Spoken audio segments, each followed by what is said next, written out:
ఒక చిన్న గ్రామం. చలిగాలులు వీచే తెల్లవారుజాము. ఇంటి ముందు భోగి మంట నెమ్మదిగా మండుతోంది. పాత చెక్కలు, పగిలిన వస్తువులు మంటలో పడుతున్నాయి.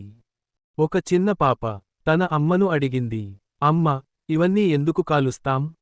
అమ్మ చిరునవ్వుతో చెప్పింది, పాపా, పాత వస్తువులు కాదు, మనలోని కోపం, అసూయ, బాధలు, ఓటమి భయం అన్నీ ఈ మంటలో వదిలేస్తాం.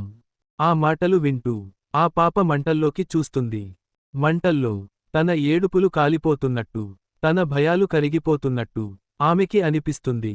అంతలో నాన్న చెయ్యి పట్టుకుని చెబుతాడు, రేపు కొత్త రోజు, కొత్త ఆశ, కొత్త జీవితం. సూర్యుడు ఉదయిస్తాడు.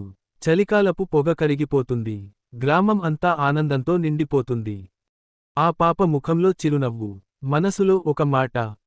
భోగి అంటే పాత బాధలకు వీడ్కోలు, కొత్త ఆశలకు స్వాగతం. పండుగ కాదు భోగి, మనసు శుభ్రం చేసుకునే రోజు. Please subscribe to our channel, like and share.